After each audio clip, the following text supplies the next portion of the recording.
Hey team, hope you're all doing well. Today's topic I want to go over, how do you fuel a 4-hour marathon? Okay, and this isn't just for athletes that are trying to break a 4-hour marathon, but if you're trying to go under 2 hours and 30 minutes, or you're trying to break the 5-hour marathon or 3-hour marathon, this is very important, okay? Fueling is absolutely key, okay?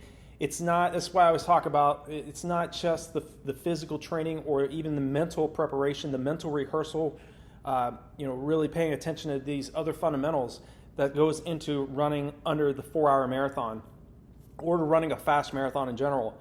You have to focus on your nutrition, okay? Most athletes, this is a major mistake I was making in the first few years of running marathons. I started running marathons in 2002, started running in 1992, but I ran my first marathon, the New York City Marathon, in 2002 as a part of a charity for lung cancer research. I started in last place, 32,189th place. Chase Manhattan Bank was doing a thing where for every runner we passed, they were donating $1. So I finished as the team's top finisher in 257th place, ran 2 hours, 43 minutes and 36 seconds, 2 hours and 51 minutes and change, including the time it took for every runner to cross the start line. Difficult time in the marathon distances, and my times definitely were not up to what I was capable of, because I was simply not taking enough fluid, okay? I was not really practicing hydration in training, okay? I started running faster marathons when I started really paying more attention to drinking, not just sipping in training, in the race itself, but actually drinking in training, okay? That's why I always preach that you want to make sure training is the most difficult aspect of your preparation. Okay, the race is not the day for you to be stressed out or to be unsure of how much fluid your stomach can handle, because you've done it so many times in training over and over again. Okay, my recommendation in order to fuel better for your preparation of breaking the 4-hour marathon or the 3-hour marathon or any type of time you're going for is to make sure what I would do is drop your water bottles out. Drive the course of your long run course. Drop those water bottles out every 3 miles or about every 5 kilometers, okay? Because again, you can practice picking up your water bottles and drinking the fluid, and again, getting an idea, a guesstimate of how much fluid your stomach can take when you are running at faster paces, okay? You can do this especially during the easy long runs, but even at faster, varied pace long runs, practice hydrating well, okay? A sub 4-hour marathon is a highly competitive time, okay? You still have to be able to hold 9:09 mile pace or 5:41 kilometer pace for 26.2 miles or 42.2 kilometers. So to run a great marathon time, you have to be really looking at all angles, okay? A longer build up for your marathon, my recommendation is a minimum of 16 weeks, but preferably 20 to 24 weeks in length. That's why I made those training courses and training plans for 20 to 24 weeks. Okay, 5 to 6 months is plenty of time for you to prepare for a sub 4-hour marathon, but you definitely have to pay attention to your hydration, okay, and your nutrition.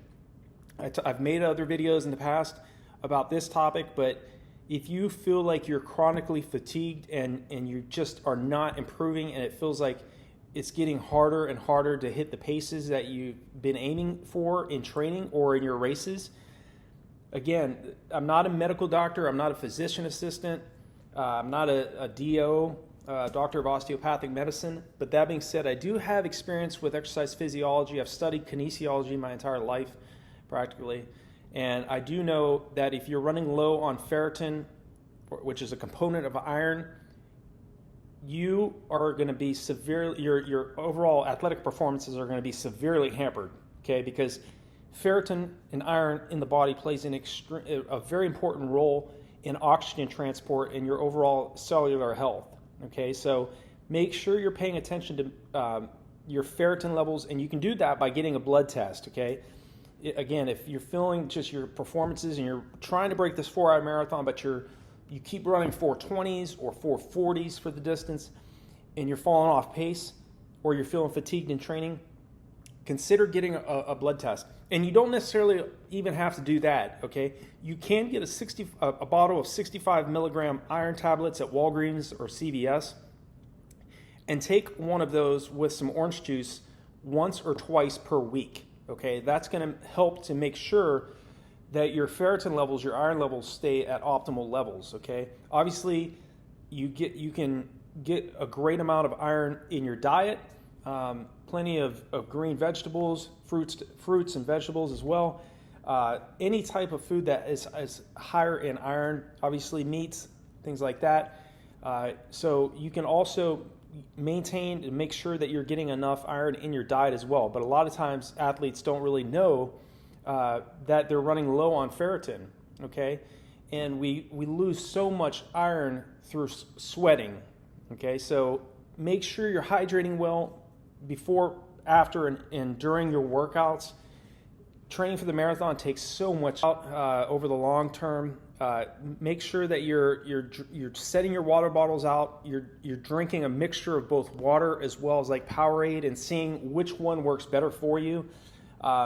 Obviously, with Powerade or Gatorade, you're going to get a little bit more electrolytes versus just drinking water. But sometimes your stomach can get feel upset by drinking too much of the sugary type drinks.